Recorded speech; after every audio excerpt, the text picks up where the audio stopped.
Good morning, class 6. How are you? I hope you all are fine.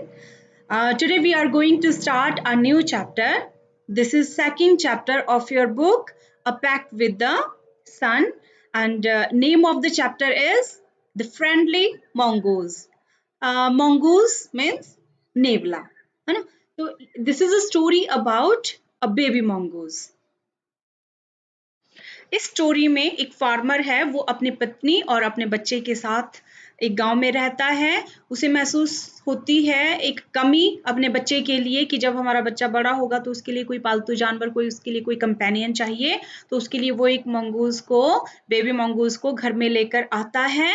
और जैसे जैसे दिन बीतते जाते हैं, दोनों बड़े होते जाते हैं और एक दिन किसान की पत्नी को कुछ मिसअंडरस्टैंडिंग होती है, तो वो मंगूस से बहुत ज्यादा गुस्सा होती है। और इस गुस्से के मारे मंगूस के साथ वो क्या करती है और उसका क्या इफेक्ट पड़ता है मंगूस की लाइफ पे, और इस कहानी से हमें क्या सीख मिलती है वो हम इस स्टोरी में पढ़ेंगे। So let's start the story. The friendly mongoose. Once a farmer and his wife lived in a village with their small son. Farmer means किसान। एक बार एक किसान अपनी पत्नी और अपने बच्चे के साथ गांव में रहता था। They loved him very much. वो अपने बच्चे से बहुत प्यार करते थे। We must have a pet. Pet means पालतू।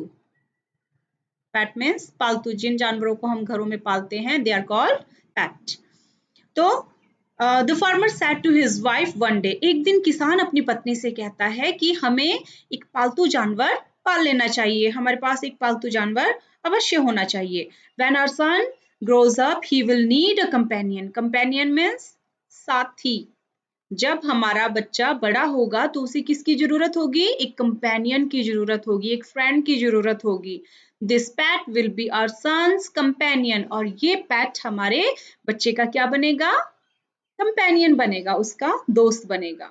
His wife liked the idea. उसकी वाइफ को उसका ये विचार बहुत पसंद आता है। बेटा पालतू कोई भी जानवर हो सकता है, हम घरों में कई सारे जानवरों को पालते हैं, जैसे गाय भैंस तो हो गई, लेकिन स्पेशली बच्चों को जो चीजें पसंद, जो जानवर पसंद आते हैं वो क्या क्या होते हैं?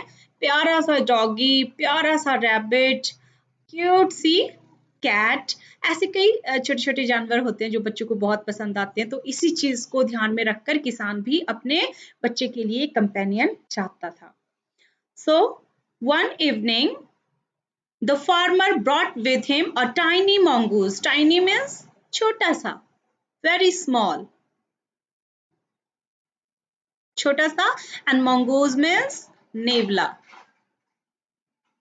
तो एक शाम को किसान अपने साथ क्या लेकर आया? एक छोटा सा प्यारा सा मंगूज लेकर आया। It's a baby mongoose, said his wife, but will soon be fully grown. तो उसकी पत्नी कहती है कि अभी तो ये छोटा सा, ये बेबी मंगूज है, छोटा सा बच्चा है, लेकिन देखना ये जल्दी ही बड़ा भी हो जाएगा। He will be a friend to our son. और ये हमारे बच्चे का दोस्त होगा। हम यहां से हट जाते हैं, यहां, okay. Both the baby and the mongoose grew. दोनों, फार्मर का बच्चा भी और mongoose भी, दोनों बड़े हुए, बड़े होने लगे। In 5 or 6 months, the mongoose had grown up to its full size. A lovely animal with 2 shining black eyes and a bushy tail. 5 और 6 महीने में ही जो बेबी mongoose था वो फुल साइज में बड़ा हो गया, मतलब अपनी जो उसकी एक स्टैंडर्ड हाइट थी या स्टैंडर्ड जो उसकी लेंथ थी उसमें वो आ गया। लेकिन जो किसान, अच्छा sorry, mongoose had grown up to his full size, a lovely animal, एक बहुत ही प्यारा सा जानवर with 2 shining black eyes, दो उसकी चमकीली चमकीली आंखें, बड़ा ही प्यारा सा animal, and a bushy tail, और उसकी जो पूंछ होती है वो, उसमें बाल होते हैं, फर वाली उसकी पूंछ होती है। पूंछ का पूरा शरीर ही बुशी होता है। तो ऐसा ये प्यारा सा जानवर अब अपने फुल साइज में आ गया था। The farmer's son was still a baby in the cradle, sleeping and crying alternately. Here the meaning of cradle is पालना। This is cradle, sorry, this is cradle, है ना। तो जो फार्मर का बच्चा था, किसान का बच्चा था, वो अभी भी पालने में ही था, मतलब इतना सा ही बड़ा हुआ था कि वो पालने से बाहर नहीं आ सकता था, जबकि मंगूस का बच्चा बड़ा हो चुका था और वो पालने में या तो स्लीपिंग सोना, या तो सोता रहता था, या फिर क्राइंग, क्राइंग मीन्स रोना, क्राइंग मीन्स रोना, या फिर वो रोता रहता था।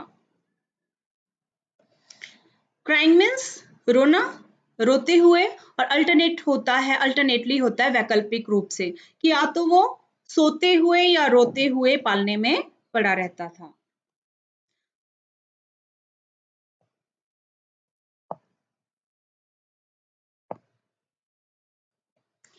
One day the farmer's wife wanted to go to the market.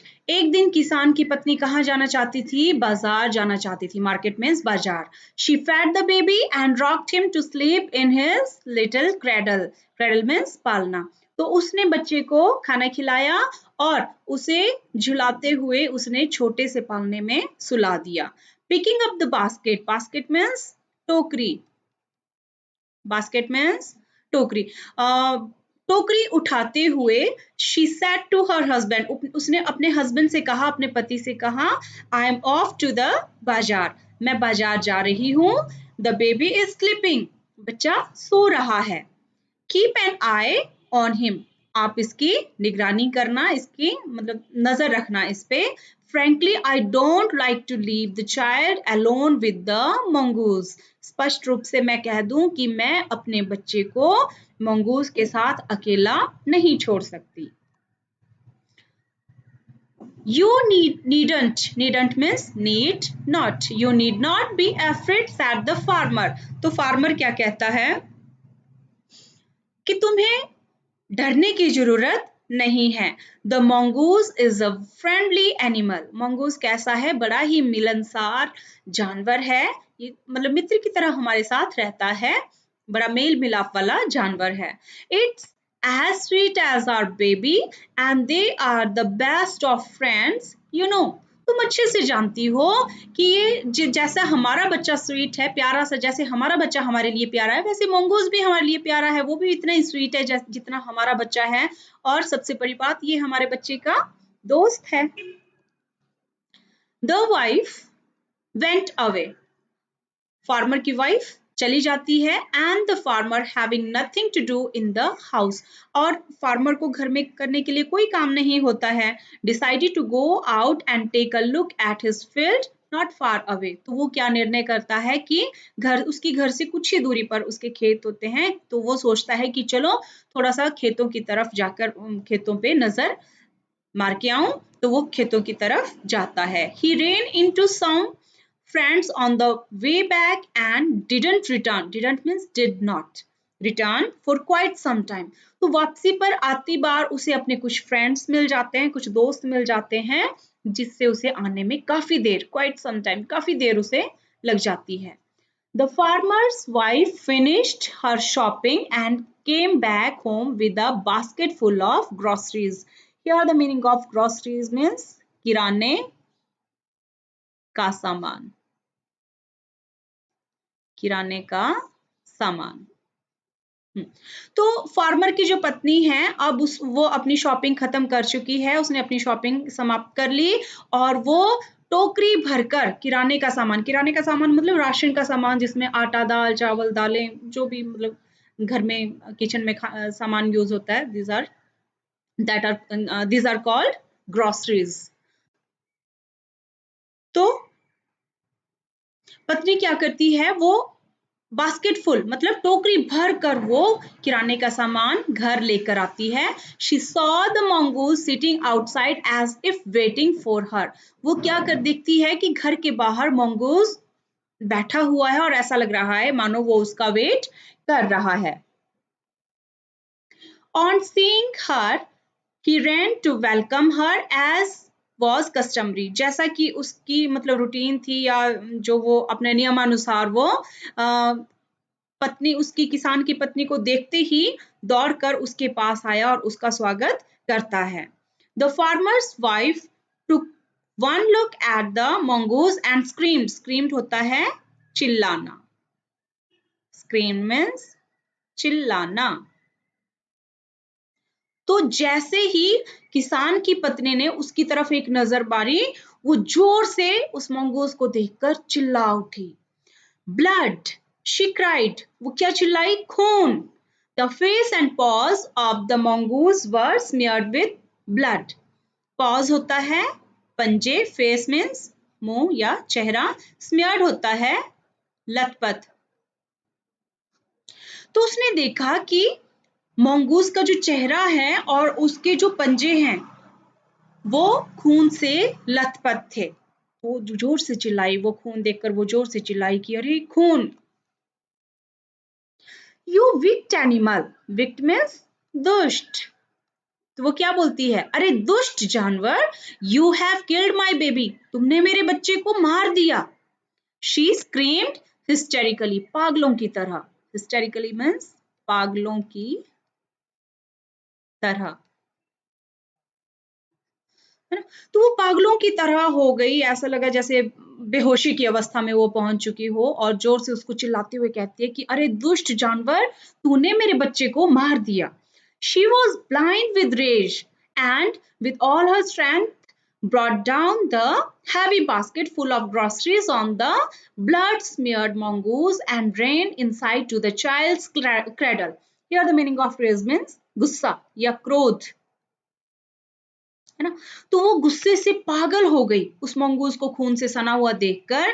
तो पूरी स्ट्रेंथ के साथ, अपनी पूरी ताकत के साथ जो वो बाजार से बास्केट जो थी भरकर टोकरी लेकर आई थी ग्रोसरी के सामान की, किराने के सामान की, उसने अपनी पूरी ताकत से वो अपनी सिर की टोकरी जो थी वो उस मंगूस पे फेंक दी और अंदर घर की तरफ जहाँ पे उसके बच्चे का पालना था, जहाँ पालने में वो अपने बच्चे को सोता हुआ छोड़ के आई थी, उसकी तरफ वो तेजी से भागी।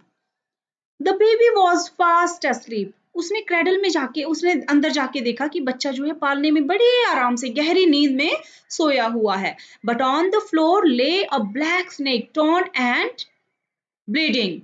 लेकिन फर्श पर, फ्लोर मीन्स फर्श पर क्या देखा उसने? एक सांप जो है वो कटा फटा हुआ पड़ा हुआ है और उसके शरीर से खून बह रहा है। उस काले रंग के ब्लैक स्नेक को उसने फर्श पर पड़ा हुआ देखा। In a flash she realised that what had happened.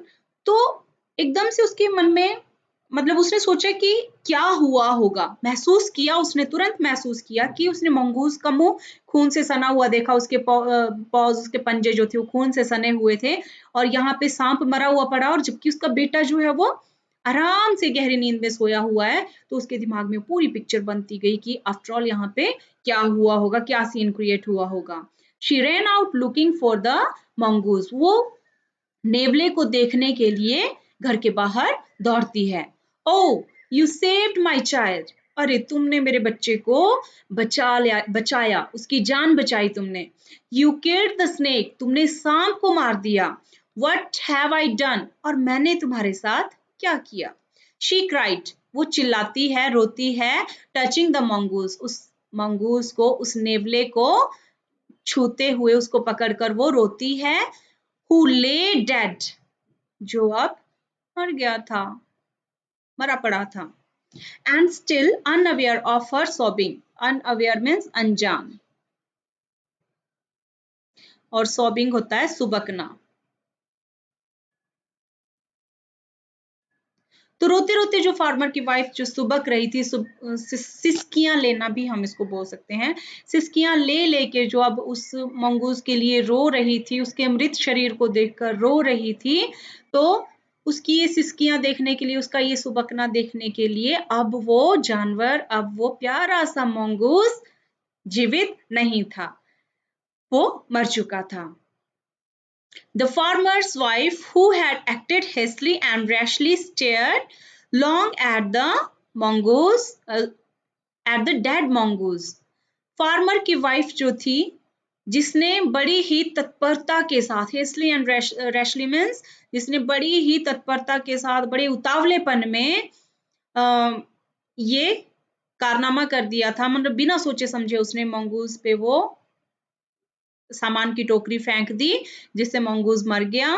तो अब अपने उस कृत्य पे वो मतलब सोच रही थी और एक टक, स्टेयर्ड होता है एक टक देखना या घूरना, एक टक उस मंगूज को घूरे जा रही थी, उसको देखे जा रही थी, उसकी नजरें जो थी वो एक जगह जम चुकी थी। उसे बहुत ज्यादा दुख हो रहा था, पछतावा हो रहा था कि ये उसने क्या कर दिया, एक निर्दोष, एक प्यारे से जानवर को उसने मार दिया, जिसने उसके बच्चे की जान बचाई, उसने उसी को ही मार दिया।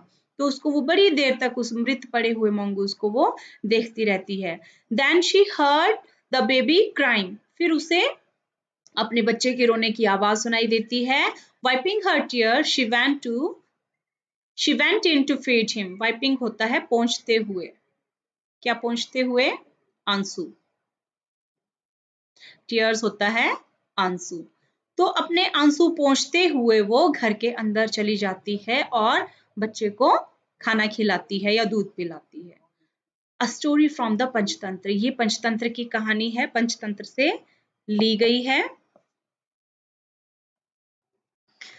और पंचतंत्र जो है वो विष्णु शर्मा के द्वारा रचित है। इसमें बच्चों से लेकर, बच्चों को ध्यान में रखकर ऐसी कहानियां, ऐसी एनिमेटेड या ऐसी कई सारी कहानियां रची गई हैं जो जानवरों के ऊपर केंद्रित हैं।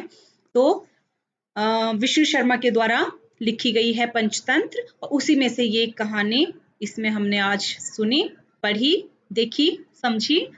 और इस कहानी से बच्चों हमें क्या सीख मिलती है कि कोई भी कार्य हमें जल्दबाजी में नहीं करना चाहिए।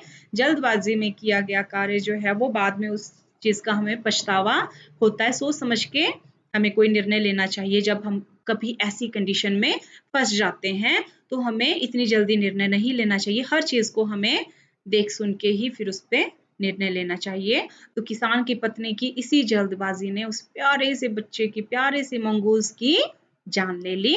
तो इसकी ये था सेकंड चैप्टर आपकी बुक का। अब इसकी एक्सरसाइज मैं कल दूंगी। आज आपने अच्छे से स्टोरी को अंडरस्टैंड करना है, कल मैं इसकी असाइनमेंट्स आपको दूंगी। Till then, good bye.